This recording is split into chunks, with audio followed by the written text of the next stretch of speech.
Nadie esperaba su decisión. La humareda se doblaba entre los bambusales como una señal perdida, una columna delgada que el viento llevaba y traía, y en la casa de tejas rojas la lamparina aún titilaba como si alguien la hubiera apagado a medias. Sebastián salió con la escopeta al hombro, los dedos endurecidos por los años y la rutina, dispuesto a hacer lo que siempre hacía cuando el silencio de la hacienda se quebraba: ordenar que los extraños se marcharan. Bajo la barba cana y el sombrero viejo había una costra de soledad que nadie en el pueblo terminaba de comprender. Era la misma que lo había dejado solo en la mesa durante décadas, la que se sentaba cada noche en la mecedora sin quejarse. El sendero hacia los bambusales crujió bajo las botas. El olor a café y tierra mojada les daba cuerpo a los recuerdos. Su madre tendiendo ropa, su padre golpeando el timbre para el desayuno, el día en que fue empujado lejos de la casa por una discusión que él todavía recordaba con un nudo.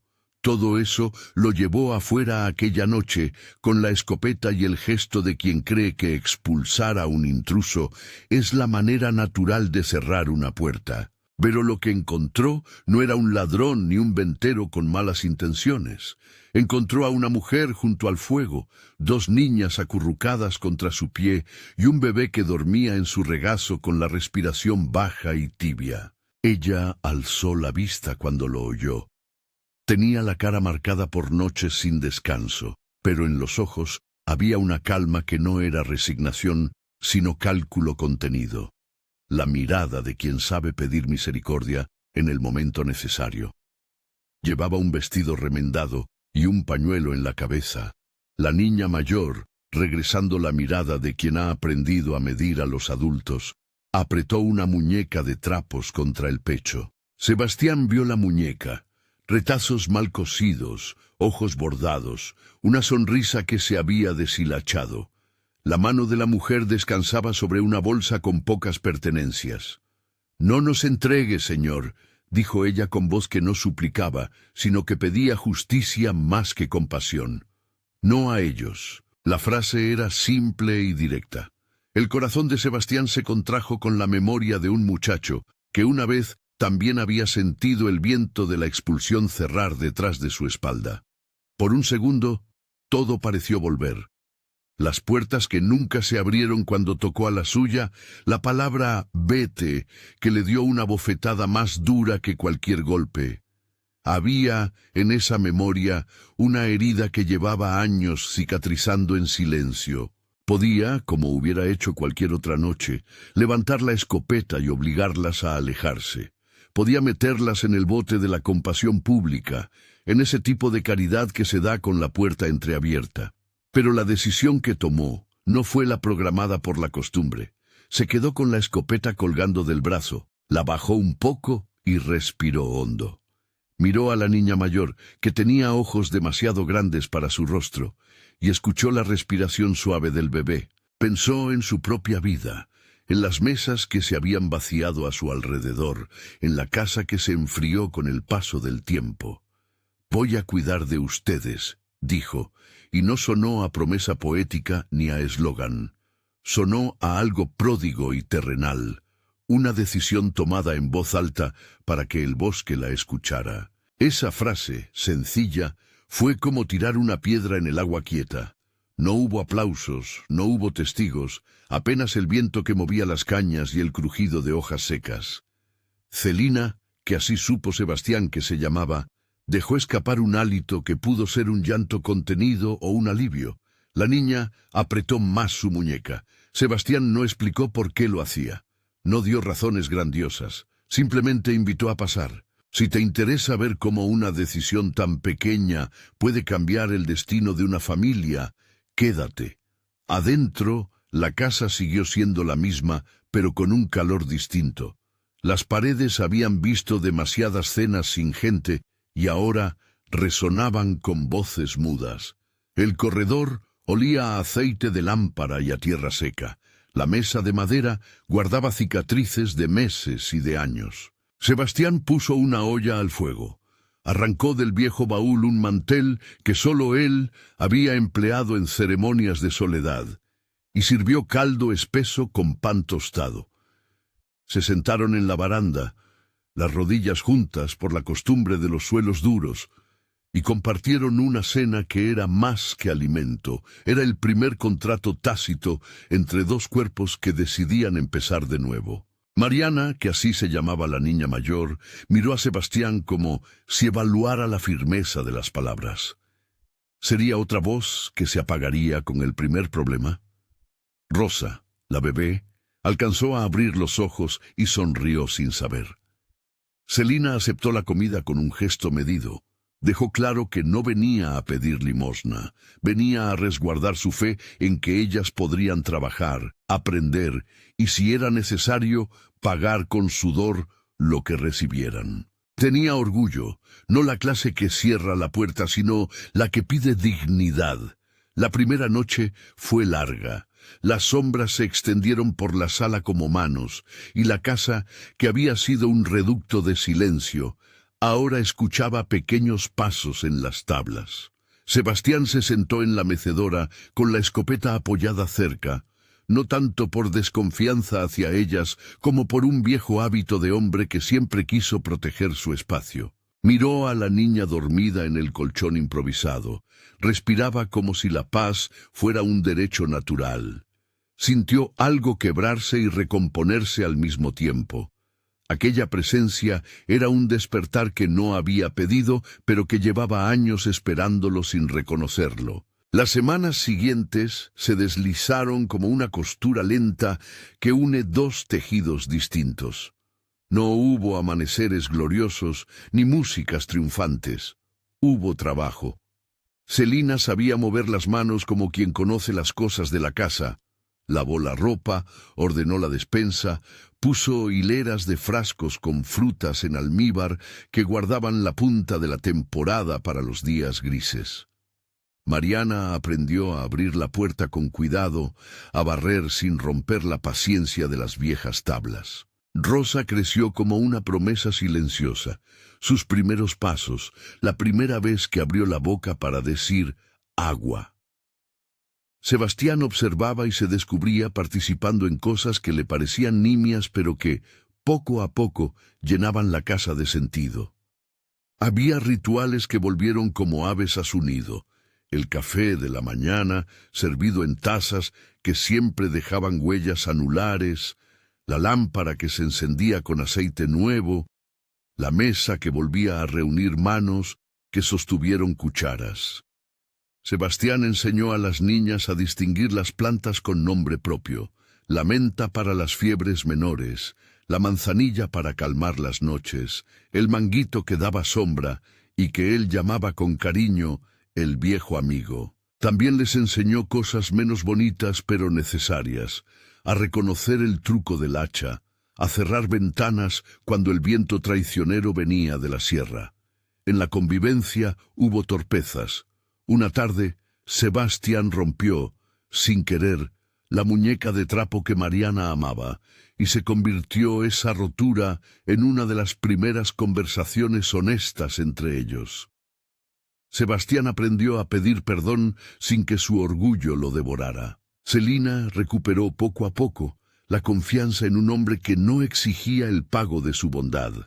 El pueblo, como todas las colectividades chicas, observó y murmuró. Vino la curiosidad y vinieron las bocas dispuestas a juzgar. Algunos lo llamaron temerario. Otros, para su sorpresa, lo saludaron con una deferencia que no había existido antes. La gente solía decir que Sebastián era un hombre duro, de pocas palabras, y que la soledad le había afilado los gestos. Nadie esperaba que, al abrir una puerta, fuera a atender otra familia, pero también hubo quienes, en secreto, le llevaron un saco de harina o una lata de aceite. La comunidad a veces manifiesta su caridad con gestos pequeños que no quieren tronar como trompetas. Celina y sus niñas no se convirtieron inmediatamente en festejadas. Se integraron con prudencia, como quien no quiere forzar su lugar en una mesa prestada. La tranquilidad, sin embargo, era frágil. Los rumores sobre el padre de las niñas o el hombre que alguna vez había querido reclamarlas se filtraban como agua por una grieta. En el mercado, alguien habló de un coronel que ponía precio a las personas con la misma facilidad con la que compraba caballos. Ese nombre se repetía con respeto y con miedo. Coronel Almeida. No se trataba de un antagonista que llegaba en escena con fanfarrias. Era más bien la sombra de los que pueden comprar voluntades y contratar fuerza. Por ahora, el coronel era apenas una marca en la conversación de los mayores. Una advertencia de que los caminos no siempre son seguros cuando estás protegiendo a alguien que otros reclaman. Celina hablaba poco de su pasado. Nunca usó palabras violentas. Guardó su historia como se guarda una receta familiar, con recelo y amor a la vez. Dijo que huyeron, que la noche les había servido de abrigo y que, si estaban allí, era porque no tenían otro lugar. Cuando alguien preguntaba por el hombre que las perseguía, respondía con una verdad que no buscaba piedad. No quiero problemas, solo quiero que mis hijas crezcan en paz. En la dignidad de esa frase había una línea que ni siquiera Sebastián se atrevía a pisar con conjeturas. Ella no era solo alguien a quien salvaban. Participaba de la decisión de quedarse, aportaba manos, ideas, el orden de las cosas domésticas que ayudan a sostener una casa.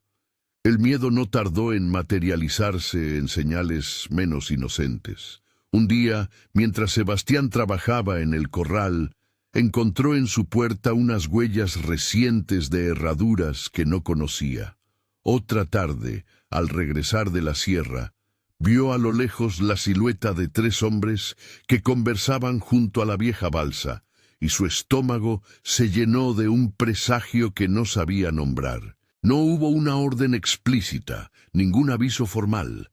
Solamente la suma de pequeños indicios le dijo que la seguridad que habían construido podía ser vulnerada. Pensó en el pasado y en la falta de protección legal que muchas veces deja a las personas expuestas.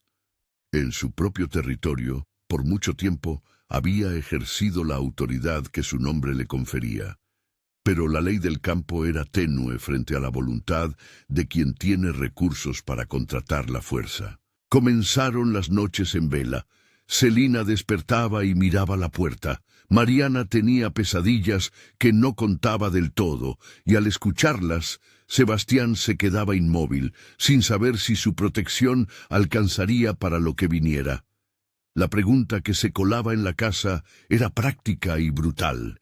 ¿Qué hacer ante quienes vienen a reclamar lo que creen suyo? Una opción parecía sencilla para los hombres de las conversaciones: armarse hasta los dientes y plantarse. Otra, menos violenta y más civil, surgió como idea entre las ollas y los trapos: buscar protección legal. La figura del juez de paz, don Teófilo, apareció inevitablemente en las conversaciones. Era un hombre respetado en el pueblo, de manos arrugadas pero palabras llanas, que había formalizado contratos, bautismos y bodas sin mayores aspavientos. Pedirle intervención significaba poner un papel entre la vulnerabilidad de la casa y la agresión de los que pretenden reclamar con violencia. Ese papel, decía la gente en la plaza, podía pesar más que cualquier escopeta cuando la ley se mostraba firme. Para Sebastián, que vivía con un código personal más antiguo que los expedientes, la idea de recurrir al registro civil le generaba una mezcla de escepticismo y alivio.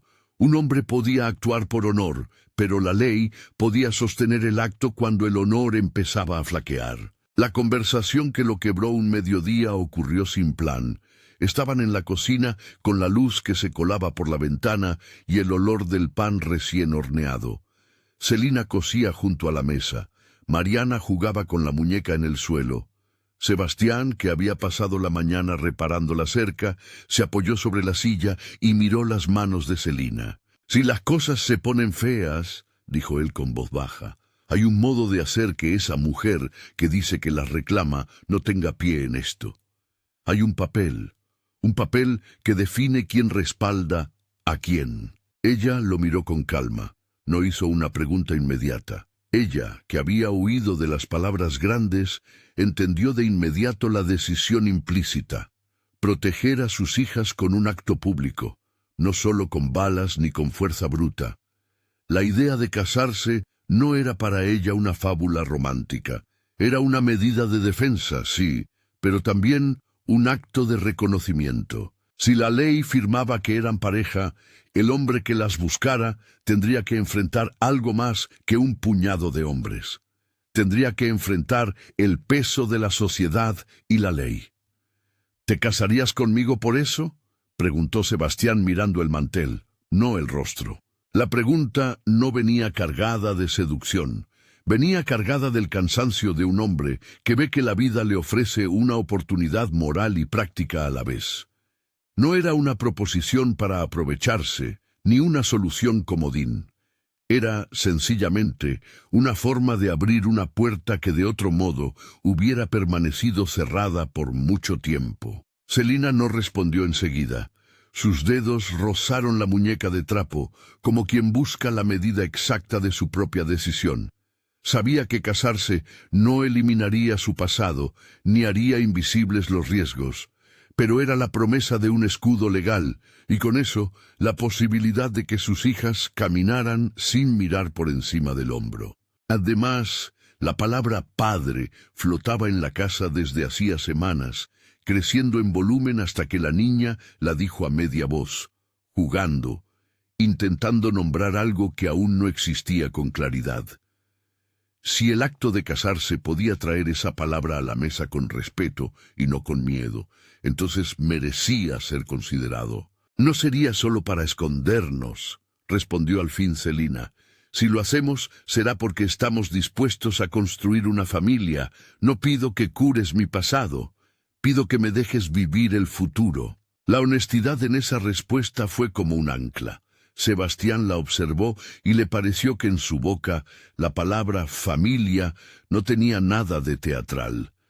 Era la moneda de cambio de sus días. No era fanfarronería ni política. Era el nombre que ponían las personas cuando decidían permanecer. Él, por su parte, no era un hombre que se diera a gestos sin costura. Tenía dudas íntimas. ¿Estaría dispuesto a renunciar a la soledad que lo había sostenido tanto tiempo? ¿Podría el afecto nacer de un matrimonio que, al principio, se pensaba como medida de protección? Pero la medida también tenía rostro humano al mirar a Mariana, a Rosa, a la mujer que ofrecía su dignidad en pago por la seguridad, y ese rostro bastó para que el silencio se rompiera de nuevo. La decisión, tomada en esa cocina con luz templada, no fue un acto de romanticismo repentino. Fue una decisión práctica con dimensión humana. Llamaron a don Teófilo esa misma tarde. Él escuchó desde su mesa atiborrada de papeles y respondió con la neutralidad respetuosa que caracteriza a quien entiende que su oficio es sostener pactos sociales. No hizo preguntas morosas.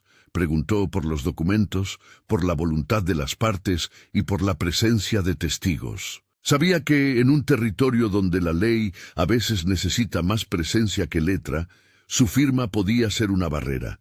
Los preparativos fueron rápidos. No hubo trajes ni orquestas, solo la limpieza de manos, el recogido del cabello y un trozo de tela que sirvió de velo improvisado. La muñeca de trapo fue colocada junto al documento en la mesa como testigo de infancia. Sebastián sintió que algo en su garganta se aflojaba cuando se miraron a los ojos. No era amor desenfrenado, ni tampoco frialdad burocrática. Era el inicio de una convivencia fundada en responsabilidad y reconocimiento público. Antes de partir hacia la casa del juez, una leve sombra cruzó por la calle principal. Tal vez fue la imaginación de Sebastián. Tal vez eran simples campesinos discutiendo el precio del ganado. Pero hubo algo que apretó su pecho.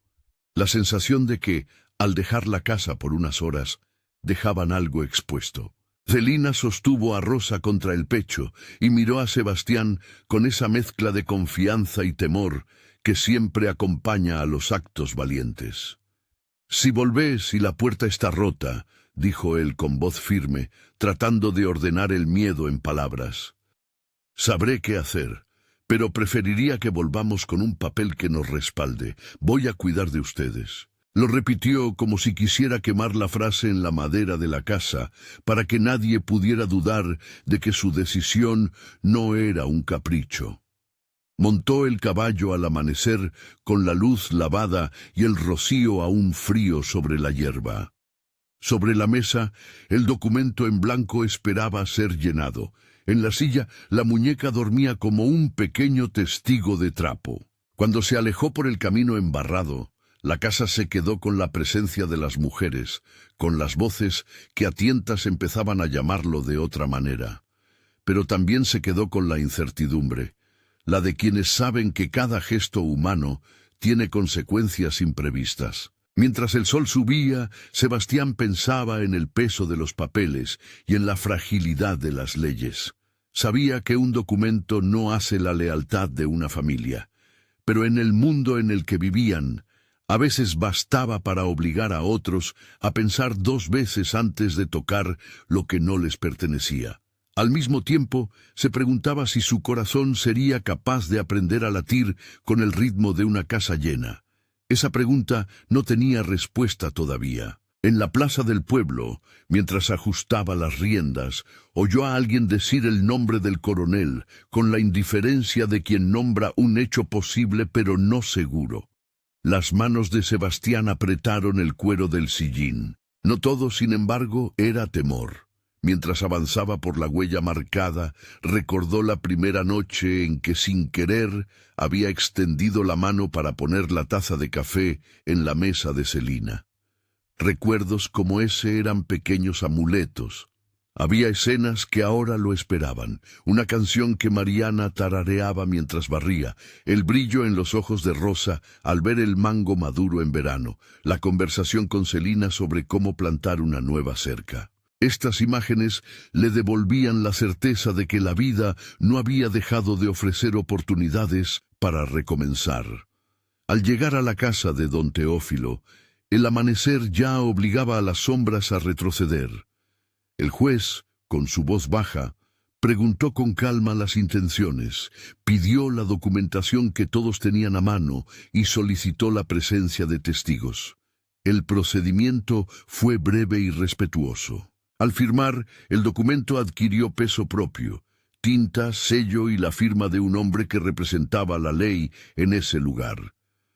Para Sebastián, sostener el papel entre sus manos fue ver la materialización de un gesto que había iniciado con una humareda entre los bambusales y que ahora se convertía en protección. En el camino de regreso, con el sol ya más alto, el aire traía un rumor más claro. 3 hombres se habían detenido en la cantina del pueblo. No era un encuentro casual. La manera en que miraban la salida y la forma en que se recogían las sombras en sus ojos decía que no se marcharían sin saber. Sebastián sintió ese peso con la misma nitidez con que sostiene la rienda. Fue un golpe seco en la conciencia que le recordó la fragilidad de lo conseguido. El documento en su bolsillo parecía ahora un objeto volátil, tan capaz de defender como de provocar. Era la línea entre lo que estaba salvado y lo que aún podía perderse. Cuando la casa apareció en el horizonte, la veranda ya no estaba exactamente fría. Había platos que esperaban en la mesa y las voces se levantaban en un murmullo que era, en su mayoría, rutina. Celina lo vio a lo lejos y salió con Rosa en brazos. Mariana, que no había estado mucho tiempo con hombres que supieran ser padres, corrió tímida hacia él. Al acercarse, la niña levantó la cara y dijo, por primera vez con certeza y sin juego, «Padre». Aquella palabra, arrojada en medio del campo, resonó en Sebastián como un trueno suave, no porque borrara su pasado, sino porque, al pronunciarla, algo en su interior halló un sitio para descansar. No era un final, era una apertura. Las huellas en el camino, las miradas en la cantina, todo seguía allí, prometiendo que la paz sería trabajada y defendida. Pero en ese momento, con el papel doblado en su bolsillo y la niña aferrada a su mano, la casa le sonrió como si lo aceptara de verdad. La decisión había sido tomada. La vida que crecía a su alrededor empezaba a nombrarlo de otra forma, y aún así, en el fondo, una inquietud básica persistía. ¿Bastaría un papel para detener a quienes vienen armados por la codicia?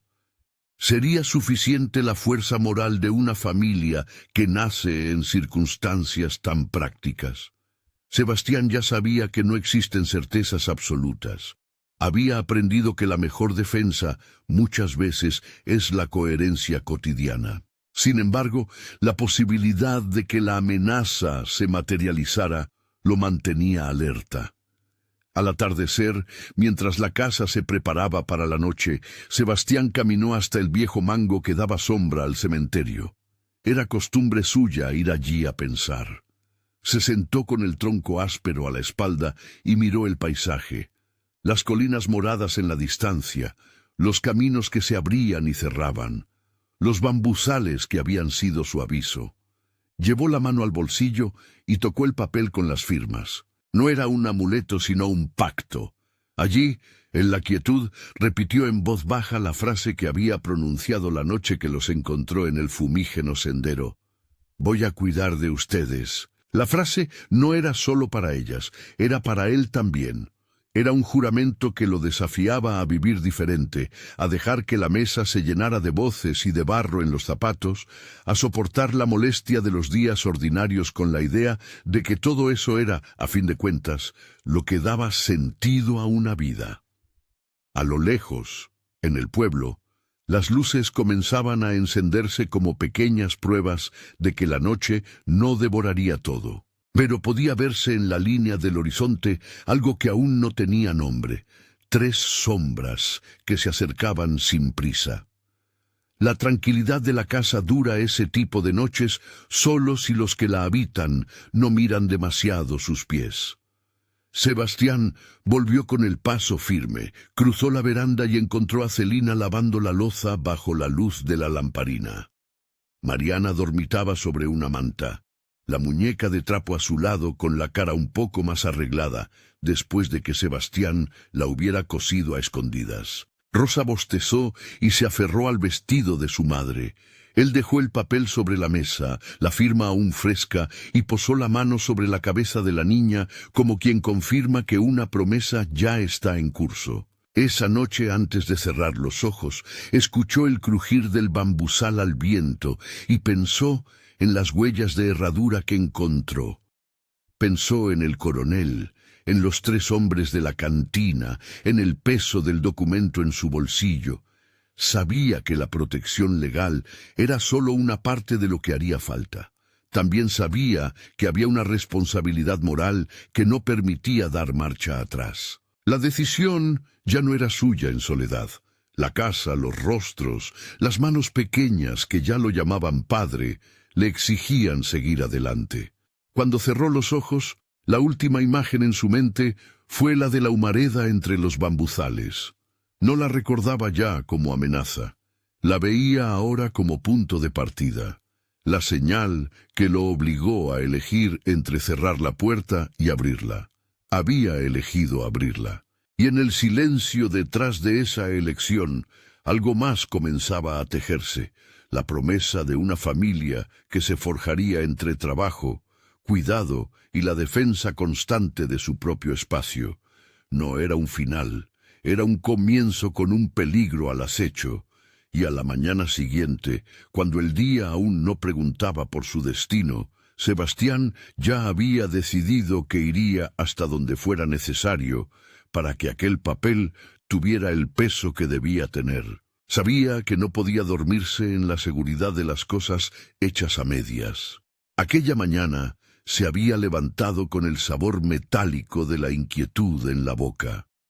Salió al corral antes del amanecer y escuchó, entre los sonidos habituales, Un paso que no correspondía a la faena, un tropel lejano, como si algo se acercara con la seguridad de quien no espera oposición. Volvió a la casa, dejó el documento en el cajón más alto y guardó la escopeta en un lugar que solo él conocía. No porque quisiera resolver todo con pólvora, sino porque había aprendido que, a veces, la mera presencia de una herramienta altera la conversación. No tuvieron que esperar mucho. Aquella tarde, a la hora en que la sombra del viejo mango se alarga y la luz hace de las cosas un poco más honestas, 3 figuras aparecieron por el camino de barro. Venían de a caballo, sin prisa por ocultar sus intenciones. Venían con la arrogancia de quien piensa que el mundo les debe una porción. No eran hombres amables. Se notaba en la forma en que apretaban las riendas y en la manera en que sus miradas tanteaban la casa como si fuera un botín posible. Los 3 se plantaron a pocos pasos de la puerta y, sin presentaciones innecesarias, demandaron ver a la mujer que se decía madre de las niñas. Sebastián salió a la puerta con una calma que no era ausencia de miedo, sino decisión entrenada. A su lado estaban Celina y las niñas. La niña mayor sujetaba la muñeca de trapo como si en ella residiera una alianza secreta. El hombre de la voz más gruesa, que se suponía portavoz, habló con tono de quien exige para que lo obedezcan. «Esa mujer no puede estar acá», dijo. «El hombre que la reclama sabe dónde encontrarla». Sebastián guardó silencio un instante. Miró a la mujer frente a él, miró a las niñas, y luego al documento que, en su bolsillo interior, latía con la formalidad de la ley.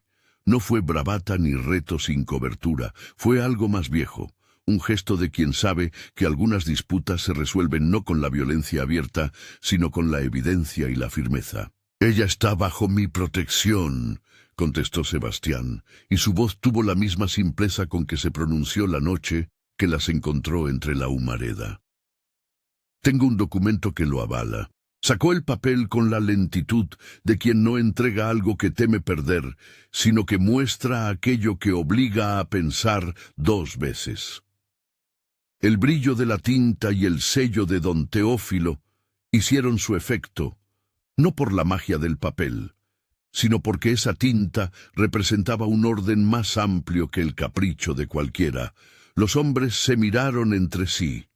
No era la ley lo que realmente les molestaba, sino la imposibilidad de apelar a la fuerza sin incurrir en consecuencias que ellos preferían evitar. «Eso no nos detiene», dijo uno de ellos queriendo que sus palabras tuvieran peso. «No queremos problemas», añadió el que parecía el líder. «Solo estamos avisando». La frase flotó. En el pueblo, un aviso puede ser tanto preludio de violencia como invitación a retirarse. Sebastián no cedió a la provocación ni la buscó. Dio un paso hacia adelante y sostuvo el papel en alto como se sostiene una promesa. «Si alguien quiere mediar sobre lo que aquí pasa», repuso, «lo hará con las autoridades competentes. No toleraré amenazas. Si tienen algo que reclamar, háganlo por ley. Si no, ábranse y sigan su camino». Hubo un silencio tenso.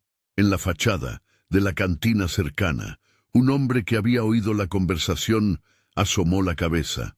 Otro vecino apareció con una carretilla y, sin estridencias, se quedó en la puerta. La comunidad, aunque silenciosa, empezaba a mirar. Para aquellos hombres que habían venido en arrogancia, el hecho de que la pequeña aldea girara sus ojos hacia la casa dio una sensación de riesgo que no les pertenecía. Era una lógica simple. La violencia sin testigos convierte las cosas en privadas. La violencia ante ojos neutrales se vuelve complicada. Entonces, la voz del líder, más baja, buscó una salida que le permitiera mantener su honor y su bolsillo. Sin tirar la toalla del todo, admitió lo inevitable en un gesto de cálculo.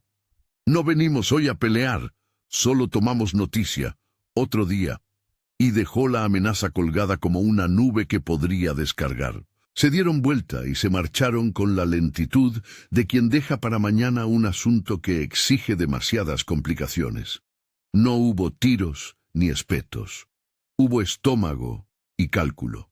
La tranquilidad volvió, pero como la de quien entiende que la paz lograda a un precio no es gratuita. Había que estar atentos. Sebastián dejó el papel en la mesa otra vez, pero con la nueva conciencia de que la firma no lo eximía de cuidar la casa, sino que le imponía la obligación de hacerlo con coherencia. Esa noche, mientras las niñas dormían y la lamparina hacía figuras en la pared, Celina se acercó a él con pasos medidos. No buscaba palabras grandilocuentes, ni alabanzas. Puso la mano en el brazo de Sebastián y por primera vez desde que llegaron, le habló con la desnudez de quien sabe que la verdad es la mejor compañía. «No vine para que me protejan como a una cosa», dijo. «Vine para que vivamos. Si hay que defender esto, no quiero que sea solo por miedo. Quiero que sea por lo que aquí se construye». Él la miró, y en esa mirada hubo menos la propiedad de un hombre independiente y más la posibilidad de una alianza.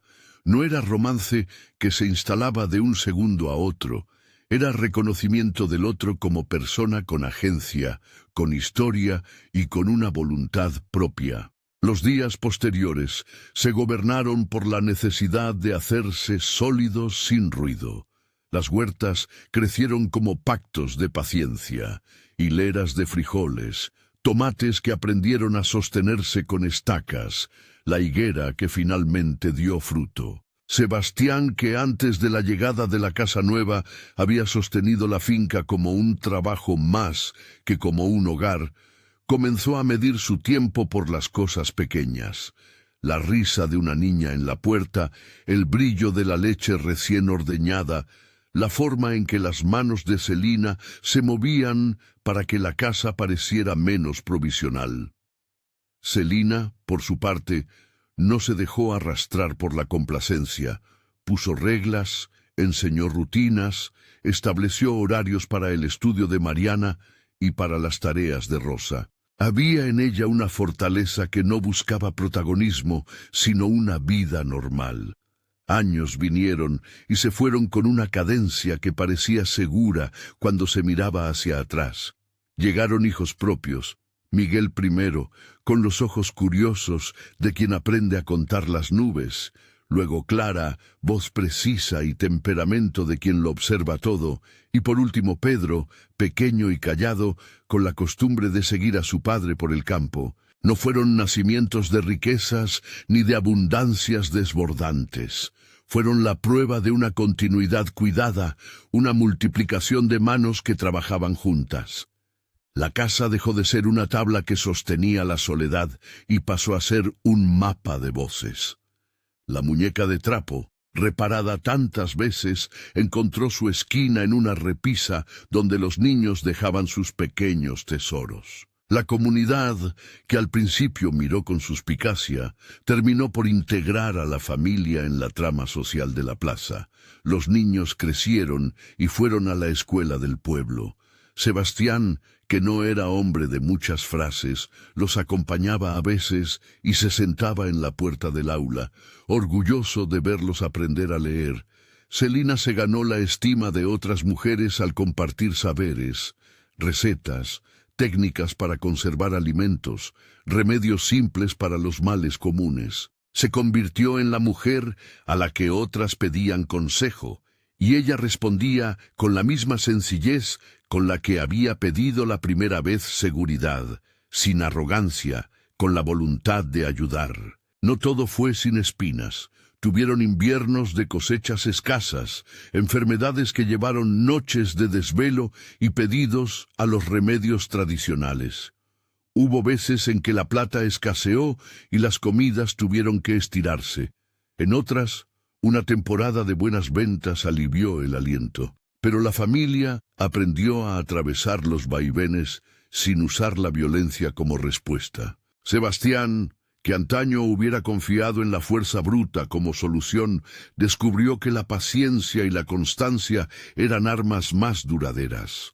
Enseñó a sus hijos a trabajar la tierra, sí, pero también a escuchar, a arreglar lo roto y a remendar lo que otros habrían desechado. Celina envejeció con la dignidad de quien sabe que la vida no será perfecta, pero que puede ser rica en afectos. Su vínculo con Sebastián, que al principio fue decisión y protección, se fue transformando en un compañerismo genuino. Las conversaciones en la cocina se alargaban hasta la luz tenue de la lamparina. Hablaban de los días en que la vida parecía un reclamo constante y celebraban las pequeñas victorias. La primera vez que Miguel vendió los primeros frascos de mermelada en la feria, la oferta de trabajo que permitió pagar una reparación grande, el reconocimiento de don Teófilo por el compromiso en la comunidad. Cuando discutían, lo hacían con la complejidad de quienes saben que el sostén mutuo exige negociación. No fue un cuento de amor inmediato y perfecto, pero sí uno de cuidado que se volvió recíproco y profundo. En las tardes, Sebastián tenía la costumbre, ya en años menos vigorosos, de sentarse bajo la sombra de la mangueira y mirar a sus nietos correr. Allí, en el tronco áspero y en la sombra fresca, contaba historias que eran parte memoria familiar y parte advertencia. Historias de caminos duros, de hombres que se equivocan, de cómo la dignidad pide ser defendida sin aplastar la del otro. Les decía que el valor no era un estallido, sino la repetición de actos pequeños que sostienen un hogar. Los niños lo escuchaban como quien recibe una herencia en forma de relatos. También hubo momentos en que la sombra del coronel reapareció, no como figura omnipotente, sino como recuerdo de que el pasado puede intentar tocar el presente. Una vez, años después, cuando Miguel ya era joven y había tomado algunas responsabilidades en el campo, llegó una carta con un sello que no traía buenas noticias. Un sirviente reclamando pagos atrasados de tierras que en la práctica nadie discutía con claridad. La familia volvió a poner los pies en la tierra con prudencia. No se resolvió con violencia, se resolvió con testimonios, con pruebas de trabajo, con la sapiencia que da el tiempo para acumular testimonios a favor. Don Teófilo, ya viejo y todavía respetado, tomó parte y su palabra, como aquella primera firma, volvió a ser un peso que inclinó la balanza hacia la justicia. La salud de Sebastián empezó a flaquear con lentitud de cosecha que no da. Las manos, antes firmes, se movían con más pausa. Los pasos, que habían marcado surcos, se hicieron medidos. No fue una caída abrupta ni un drama anunciado, fue la natural sucesión de estaciones en el cuerpo humano. Durante esos años, la casa entera se volcó en cuidado. Celina, con la firmeza que la había acompañado, se encargó de que la mesa estuviera siempre servida para el hombre que había elegido protegerlos. Los hijos repartieron tareas. Las nietas lo leían en voz alta cuando la vista le jugaba malas pasadas.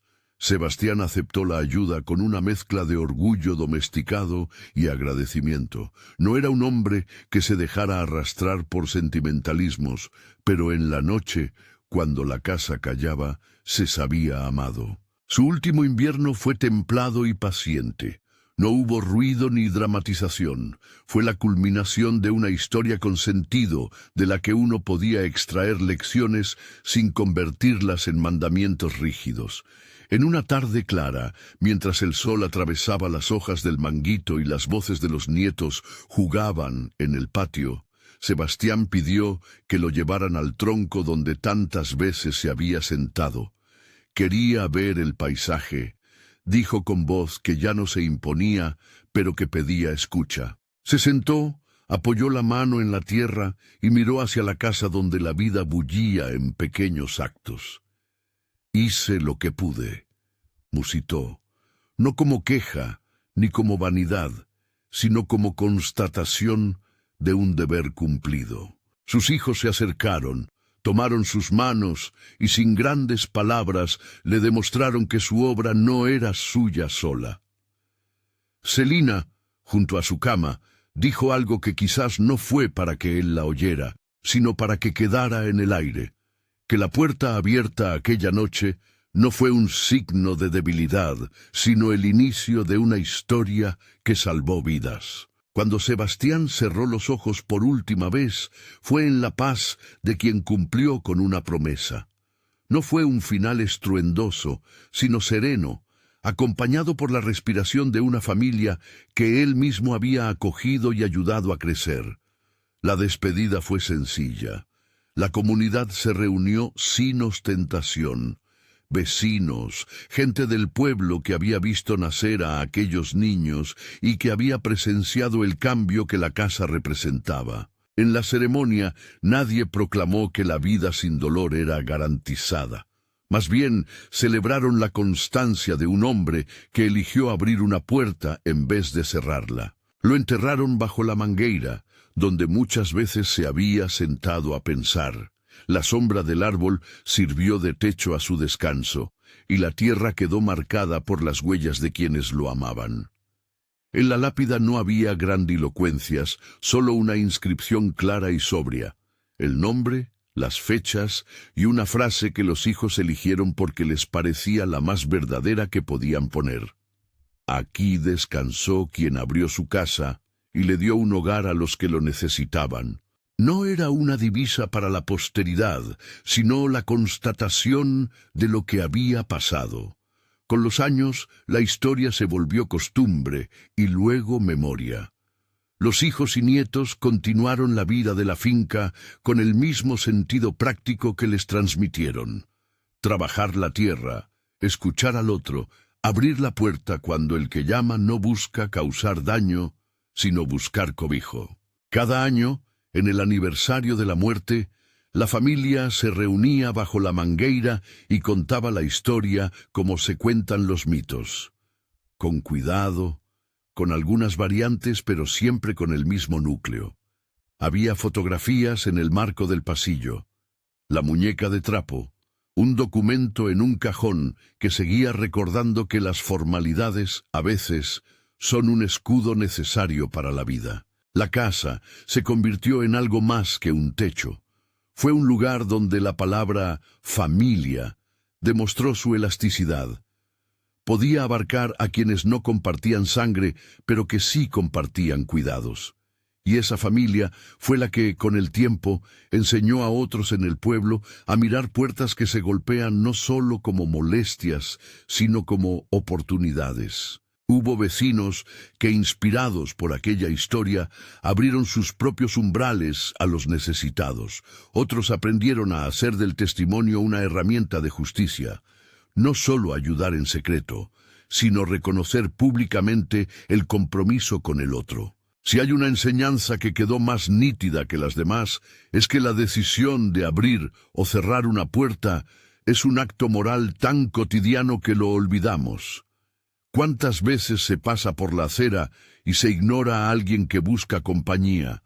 ¿Cuántas puertas se cierran por miedo y cuántas se abren por cobardía? Sebastián no fue santo ni villano. Fue un hombre con heridas que chose to heal through choosing differently. No prometió milagros ni soluciones instantáneas. Hizo lo que podía dentro de su tiempo y sus reglas. Esa modestia fue su grandeza. Años después, cuando la familia se reunía y los más jóvenes preguntaban por el hombre que les había dado una casa, uno de los hijos sacaba el documento que había protegido la primera decisión y lo enseñaba a los nietos. Les decía: ese papel fue importante. Nos dio certeza legal, pero lo que realmente sostuvo todo fue el cuidado cotidiano. Les pedía que recordaran que proteger no era solo poner barreras, sino también construir espacios donde la dignidad se pueda restablecer. Si el oyente se queda con algo de esta historia, que sea la invitación a mirar las puertas de su propia vida. No es necesario tomar decisiones heroicas ni dramáticas. A veces basta con calentar una comida, con dar cobijo por una noche, con ofrecer testimonio cuando la ley lo necesita, o con ponerse del lado de quien tiene pocos recursos. Voy a cuidar de ustedes. No es una frase para repetirse sin fundamento. Es un desafío. Implica responsabilidad diaria, acciones pequeñas repetidas que, con el tiempo, transforman hogares y corazones. Hoy, la huella de Sebastián sigue ahí, en la repisa con la muñeca, en la firma amarillenta, en la sombra de la mangueira que los hijos cuidan con esmero. La hacienda ya no es solo tierra trabajada, es memoria viva de que una decisión inesperada puede cambiar el destino de muchos, no para prometer que todo será fácil, sino para mostrar que la hospitalidad, la coherencia y la defensa de los débiles son instrumentos efectivos de transformación humana. Si esta historia resonó contigo, compártela con alguien que necesite recordar que es posible empezar de nuevo. Suscríbete para escuchar otras historias que nos invitan a abrir puertas y a cuidar lo que de verdad importa.